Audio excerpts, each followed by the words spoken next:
Tema kita kali ini adalah janji berlimpah sejahtera. Saudara, orang umum masyarakat, publik tahu namanya sejahtera itu artinya makmur. Ya, sejahtera artinya terpenuhi 9 bahan pokok manusia hidup. Demikian juga mempunyai tabungan untuk hari tua. Nah, itu sejahtera. Saudara, apa yang diinginkan setidaknya tidak lama bisa didapat. Itu sejahtera. Dan dalam perspektif dan di dalam standar duniawi atau materi, saudara. Nah, saya akan berbicara mengenai soal sejahtera yang dari Tuhan. Saya mau bertanya lebih dulu, siapa yang percaya bahwa sejahtera dari Tuhan itu melampaui segala perkara? Tolong lambaikan tangan, saudara. Katakan, saya percaya sejahtera dari Tuhan Yesus melampaui segala pikiran saya, melampaui segala keadaan saya, dalam nama Yesus. Amin. Beri tepuk tangan bagi dia. Haleluya. Itu sebab janji berlimpah sejahtera ini berpuluh kali dituliskan dalam perjanjian lama dan dalam perjanjian baru, saudara. Jadi kalau seseorang anak Tuhan diberkati dengan kesejahteraan, dengan kelimpahan berkat, itu bukan sesuatu hal yang aneh. Dan itu bukan sesuatu hal yang dosa. Itu kehendak Allah. Katakan, itu kehendak Tuhan. Supaya saya berlimpah dalam sejahtera. Saudara, ini kita harus ingat. Jadi jangan sampai saudara dan saya itu menerima keadaan tidak sejahtera. Pokoknya saya mati masuk sorga. Saudara, siapa yang menjanjikan demikian? Di dunia kamu akan menerima sejahtera berlimpah-limpah. Amin. Dan kamu meninggal, kamu masuk sorga. Itu janji Tuhan. Ya saudara, jadi saudara dan saya harus klaim janji Tuhan. Saya tidak boleh memotong bagian yang menjadi berkat saudara. Yaitu sejahtera yang berlimpah-limpah. Ya saudara, itu harus disampaikan oleh semua hamba Tuhan, semua pengkhotbah. Kenapa? Karena itu adalah janji Allah. Ya, kalau janjinya belum bisa digenapi, saudara, maka dia belum datang. Dia belum bisa datang. Itu sebab janjinya harus digenapi. Injil kerajaan harus disebarluaskan sampai seluruh dunia mendengar Injil Tuhan. Itu adalah standar pertama, persyaratan pertama. Kedua, sampai anak-anak Tuhan dilimpahi dengan damai sejahtera yang berlimpah-limpah. Katakan amin. Ya, jadi dua hal ini harus terjadi lebih dahulu sebelum Tuhan datang. Ya, jadi saudara dan saya mendapat keuntungan yang luar biasa. Katakan, saya selalu beruntung. Kapan saya rugi? Saya selalu beruntung. Yang percaya beri tepuk tangan bagi dia. Haleluya. Itu sebab para kekasih ada dua buah ayat yang kita akan baca dari Mazmur pasal yang ke-37. Mazmur pasal yang ke-37 ayat 11 dan 16. Siap, kita akan baca dengan suara yang nyaring juga di rumah saudara. 1, 2. Tetapi orang-orang yang rendah hati akan mewarisi negeri dan bergembira karena kesejahteraan yang berlimpah-limpah, dan bergembira karena kesejahteraan yang berlimpah-limpah. 16. Lebih baik yang sedikit pada orang benar daripada yang berlimpah-limpah pada orang fasik. Amin. Jadi sekaligus dalam dua ayat yang kita baca ini yang sangat kontradiktif, yang sangat kosok baline. Perhatikan ayat yang ke-11, saudara. Dalam ayat yang 11 tadi kita sudah baca, tetapi orang-orang yang rendah hati akan mewarisi negeri dan bergembira karena apa? Kesejahteraan yang berlimpah-limpah. Saudara, ini perjanjian lama loh saudara. Ini janji Tuhan. Daud menuliskan dalam Mazmurnya. Saya sudah menceritakan beberapa kali bagaimana dia mengarang syair ya, atau lirik daripada lagu-lagu yang kemudian ketika dia menjadi raja, dia perintahkan pada pemimpin-pemimpin biduan, saudara, untuk membuat tune-nya, membuat lagunya. Tetapi sebelumnya dia sudah menulis. Saudara, apa yang dia tulis ini juga menjadi satu nubuatan. Perhatikan ya saudara. Tetapi orang-orang yang rendah hati, katakan orang yang rendah hati akan mewarisi negeri dan bergembira karena kesejahteraan yang berlimpah-limpah. Jadi jelas sekali saudara, ini adalah sesuatu perjanjian Allah. Sebaliknya ayat 16, mohon ditengok lagi ayat 16 ya. Lebih baik yang sedikit pada orang benar. Siapa orang benar? Yaitu orang yang mendapatkan karunia ayat 11 tadi. Orang yang rendah hati ya, dan orang yang mewarisi perjanjian Tuhan, orang yang menerima segala kesejahteraan yang berlimpah-limpah. Inilah ciri khas dari orang benar. Jadi dikatakan lebih baik yang sedikit pada orang benar daripada yang berlimpah-limpah pada orang fasik. Ini ada kata limpah-limpah lagi ayat 16. Tapi kebalikannya orang benar, kebalikannya orang rendah hati, yaitu orang yang fasik, orang yang congkak dan orang yang sombong. Bagi orang-orang tersebut kelimpahan tidak ada artinya. Kelimpahan mereka dan segala kehebatan mereka tidak ada artinya. Lebih berharga yang sedikit dari orang benar. Kalau begitu apa dan yang sedikit dari orang benar? Kembali kita pada ayat 16. Yaitu kesejahteraan yang berlimpah-limpah. Itulah yang sedikit bagi orang benar. Yang sedikit bagi orang benar ini lebih daripada segala kelimpahan dan kekayaan dan kehebatan orang-orang yang tidak takut kepada Tuhan, alias orang fasik. Jadi dua ayat ini saya memetiknya sebagai satu kontradiktif atau kontroversi. Jadi bagi orang benar, ya saudara, harus diketahui adalah orang yang mempunyai ciri khas rendah hati. Ya, orang benar dia pasti rendah hati. Ya saudara. Nah, tetapi orang rendah hati tidak mesti orang benar. Jadi harus diperhatikan di sini. Jadi saya perlu menekankan dua unsur, dua sifat karakter daripada Kristus. Rendah hati dan benar harus ada dalam hidup kita. Katakan amin. Maka saya menerima yang luar biasa.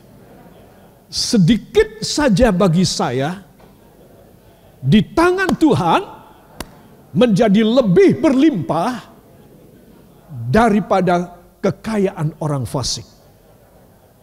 Saudara, jadi berarti apa? Berarti anak-anak Tuhan yang walaupun tidak menjadi pengusaha dan pebisnis besar, walaupun tidak menempati tempat-tempat yang berpangkat ataupun tempat-tempat yang penuh dengan fasilitas, sekalipun kalau dia rendah hati dan hidup benar, maka bagi dia anugerah dan sejahtera Tuhan berlimpah-limpah. Amin. Jadi di sini saya ingin menekankan bahwa cara berpikir Tuhan beda. Lebih baik menganut cara berpikir Tuhan daripada cara berpikir duniawi. Cara berpikir duniawi saudara-saudara dan saya tidak mungkin melampaui mereka. Mereka itu sangat penuh dengan gairah obsesi, sangat obsesif, bahkan destruktif, menghancurkan untuk dapat berlimpah-limpah. Dalam kefasikan mereka. Mereka tidak takut untuk menjegal orang lain, berbuat kriminal, korupsi, manipulasi. Mereka tidak takut. Saudara, mereka sangat rakus untuk mendapat berlimpah-limpah. Tapi seorang anak Tuhan tidak berkompetisi dan tidak bertanding pada rel mereka. Pada paradigma mereka. Seorang anak Tuhan mempunyai rel sendiri. Katakan saya mempunyai rel sendiri. Jalan sendiri. Saya hanya berkompetisi dengan diri daging saya. Ya saudara. Jadi saudara mesti tahu bahwa ayat ini ditulis oleh Daud, saudara, ketika dia di dalam penggembalaan.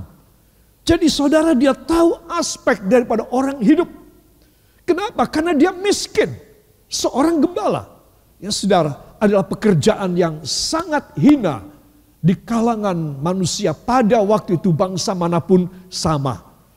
Kalau kamu kerja jadi gembala, itu berarti kamu itu sudah mentok. Tidak ada kerjaan lain, tidak ada keahlian lain. Saudara, itu gembala. Saudara, dan Daud mengalaminya. Tetapi di dalam kemiskinan dia, di dalam keadaan dia tidak dipandang manusia yang lain, saudara, karena dia dekat dengan Tuhan. Katakan, karena dia dekat dengan Tuhan, Tuhan justru memberi kepada dia yang melampaui orang fasik. Raja sekalipun. Siapa rajanya? Saul. Lebih daripada Saul, saudara. Nah, ini satu contoh yang gamblang sekali. Jadi janji berlimpah sejahtera itu bagi orang yang rendah hati dan orang benar. Ya, jadi saya dan saudara harus masuk pada dua karakter Kristus ini. Saudara, jangan saudara berkata, saya tidak membutuhkan kekayaan. Saya tidak membutuhkan uang yang banyak.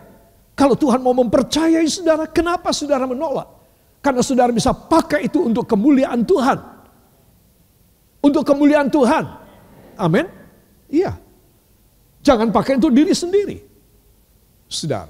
Itu sebab Anda dan saya harus tahu prinsip bagaimana janji kelimpahan sejahtera bisa diberikan dalam hidup kita. Saya tidak mengatakan janji kelimpahan uang. Ya saudara. Tidak ada dalam Alkitab janji kelimpahan uang, itu tidak ada. Tetapi janji kelimpahan sejahtera, janji kelimpahan di dalam semua kemurahan Allah, kasih karunia Allah, talenta-talenta sorgawi, karunia dan buah roh. Saudara, itu akan dijanjikan diberikan kepada kita tidak sedikit, tetapi berlimpah-limpah. Dan sedikit yang kita miliki pun jauh lebih banyak daripada yang orang fasik yang berlimpah-limpah memiliki. Katakan, ini luar biasa. Jadi saya pilih yang ini. Amin. Saudara harus pilih janji firman. Katakan, semua ada di dalam firman Tuhan. Ya, jangan khawatir. Kalau saudara kuat di dalam pengajaran firman, maka saudara boleh menerima banyak hal yang orang lain bahkan tidak bisa dapat. Saudara menerimanya. Bahkan ketika engkau tidur dengan nyenyak, orang lain mungkin tidak bisa tidur. Memikirkan gimana aku harus bisa membayar hutang, gimana aku harus bisa mengalahkan sainganku, gimana aku harus bisa meraih pasaran yang baik. Saudara, banyak orang tidak tenang hidupnya. Tetapi seorang anak Tuhan yang rendah hati dan hidup benar, dia dipercaya, ya saudara, dengan perkara-perkara kesejahteraan yang berlimpah-limpah. Haleluya. Para kekasih, mari kita akan melihatnya. Di dalam Mazmur 37 ayat 11 dan ayat 16. Sekali lagi kita akan baca ayat 11. 1, 2. Tetapi orang-orang yang rendah hati akan mewarisi negeri dan bergembira karena kesejahteraan yang berlimpah-limpah. Lebih baik yang sedikit pada orang benar daripada yang berlimpah-limpah pada orang fasik. Amin. Lebih baik yang sedikit pada orang benar. Nah, saudara, jadi kalau orang itu rendah hati di hadapan Tuhan dan orang itu hidup benar, dia tidak, pikirannya tidak obsesif, pikirannya tidak nafsu untuk sesuatu yang banyak. Karena bagi dia sedikit pun itu berkhasiat banyak sekali. Amin. Harus diperhatikan. Saudara. Karena bagi anak Tuhan ini yang sedikit pun itu adalah karunia Tuhan. Dan kita selalu ingat tentang 5 roti dan 2 ekor ikan.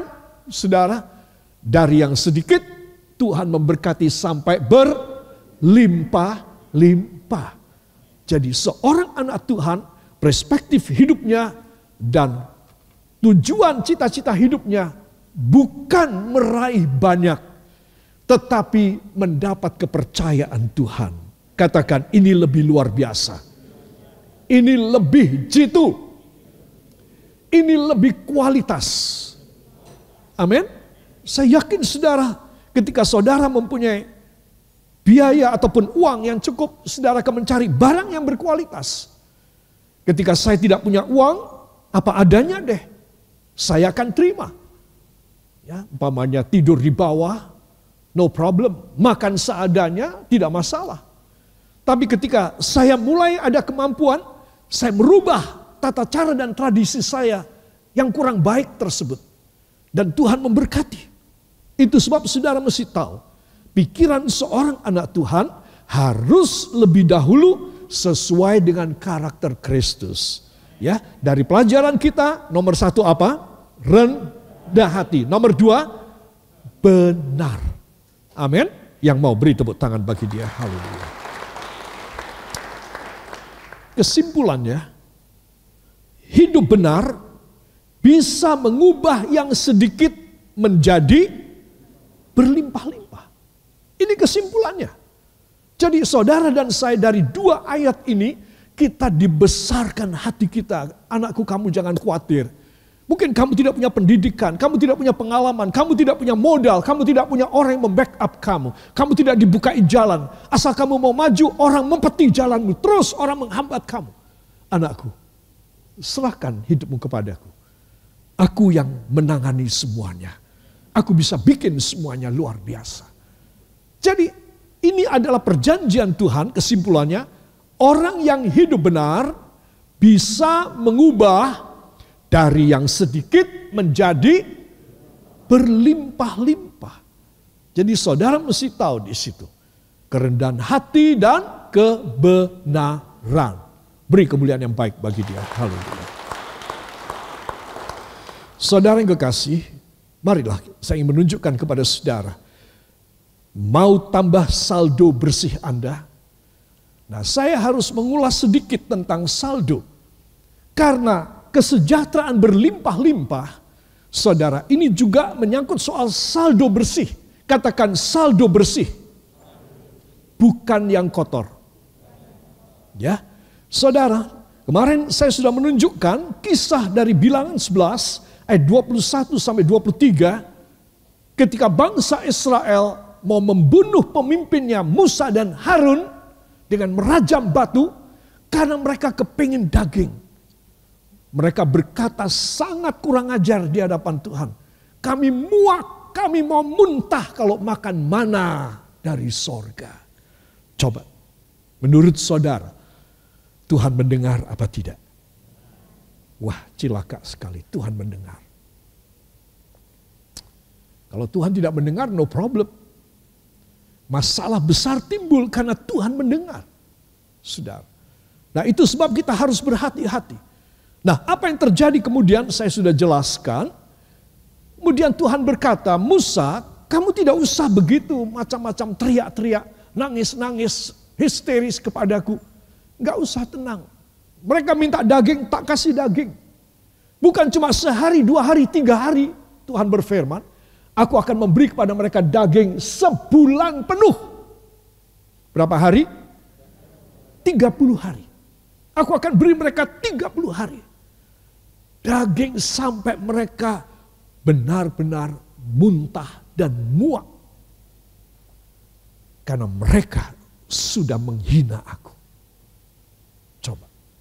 Saudara, kalau Tuhan mendengar semua omelan-omelan kita, kita dapat masalah besar. Itu sebab Anda dan saya harus menjaga mulut, menjaga hati dan pikiran kita dengan sebaik-baiknya.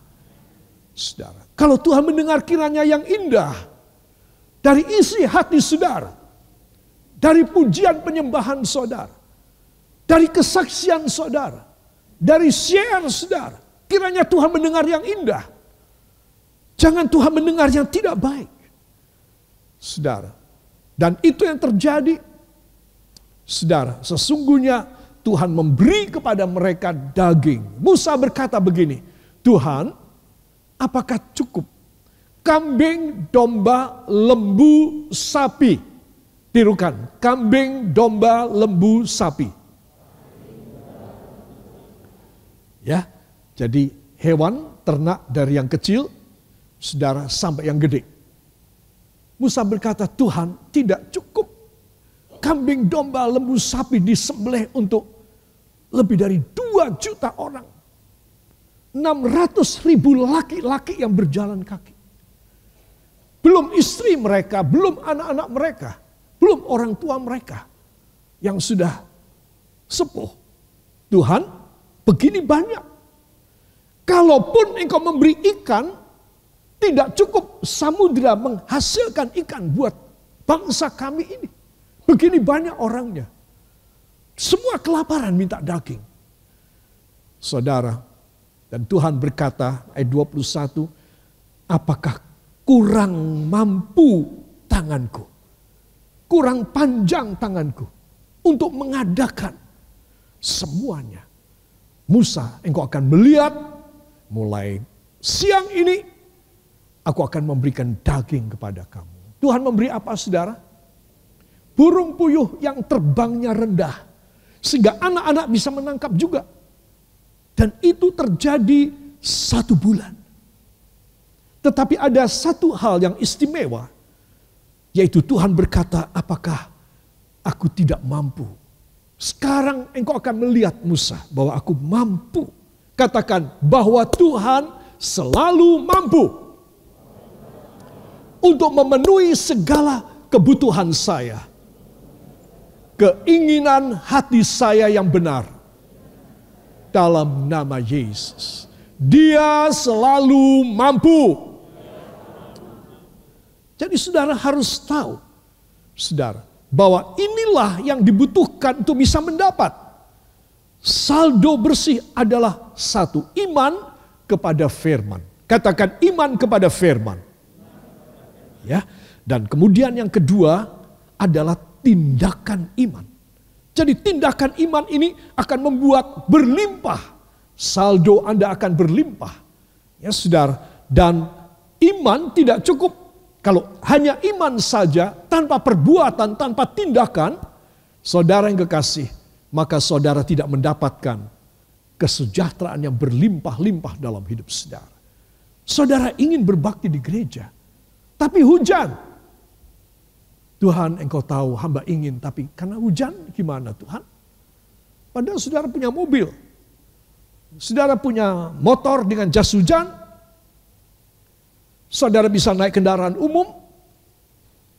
Jadi saudara beriman saja. Saudara ingin datang kepada Tuhan, tapi saudara tidak bertindak datang. Iman tanpa perbuatan adalah mati. Jadi begitu banyak orang hanya fata morgana, hanya angan-angan, cita-cita, mimpi di siang hari bolong bahwa Tuhan akan memberkati dia dengan berlimpah-limpah. Itu hanya impian belaka. Semua katakan, saya harus mengubah impian yang kosong menjadi kenyataan. Yang siap beri tepuk tangan bagi dia. Haleluya. Kita sudah membaca dari Roma 4 ayat 18 sampai 22 tentang Abraham. Abraham berumur 100 tahun baru punya anak. Wah, genap banget loh. 1 abad baru punya anak.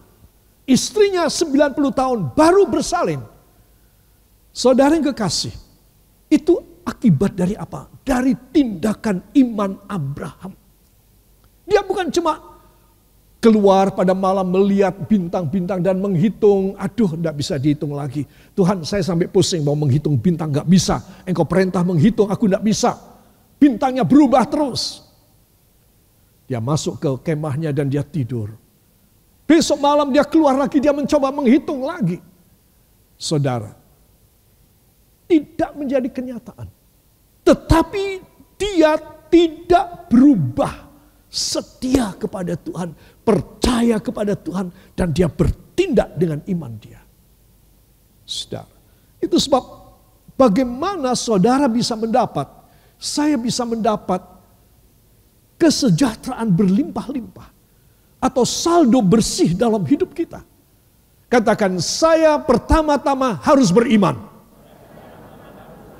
Kedua, saya harus bertindak dengan iman. Pasti terjadi kepada saya. Seperti kepada Bapak Abraham.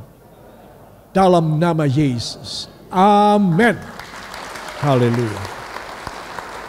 Jadi disinilah saudara, rahasia orang gagal.